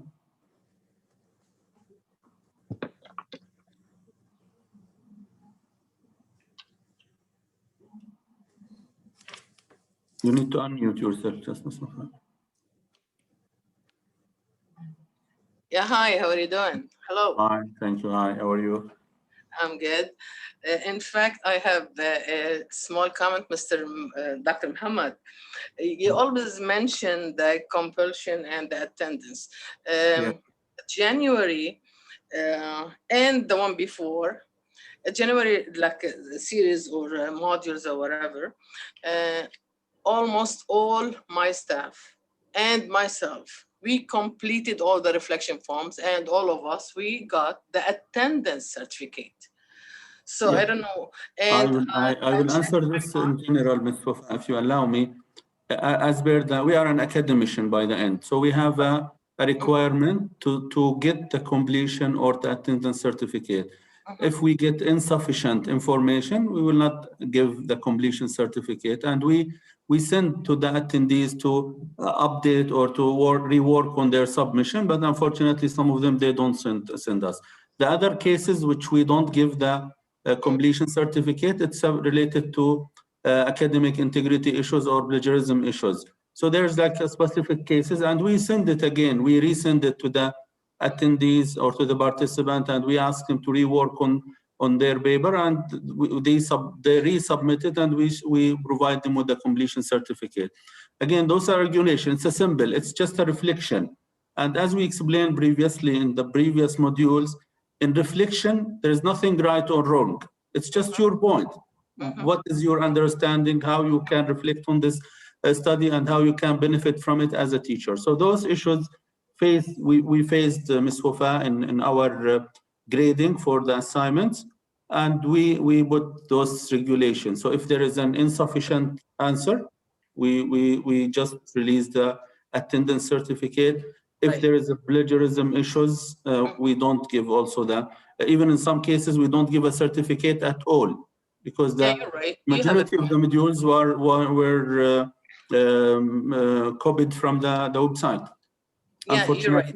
But I have a question here. 90%, if the mark is 90%, is it compulsion or attendance? No, it's not necessary, because 90%, maybe in one module, there is a plagiarism. So even with the 90%, we will check the whole module. It's not an easy task for us even to follow and to check all these answers, and to double check with across the speakers, and based on that, taking the decision. As you said, maybe some attendees, they got 90% or 84 or 85%, and they got only attendance, or they don't get a certificate because of the plagiarism issue. Right. Okay, thank you so much. Because I hope like, I explained this. Yeah, thank you so much. Yeah, because I've been like receiving a lot of emails from my colleagues and my friends in my school, the ones that I always direct your certificate and series to them. They always say we don't receive whatever the certificates, and what's the point of it's not the point of a certificate. The thing is it's the benefit of whatever you're doing, guys. Thank you so much. And my advice also, Ms. Wafa, just let them, after submission, let them check the feedback, because we put a feedback that there is an plagiarism or there is insufficient information. Please rework on your paper and resubmit it again. So we give it another chance, in which some of the participants, they have this second chance, and they got their completion certificate instead of their attendance, or even instead of not having a certificate. Yeah. Okay. I'll ask them to check their to get into the website.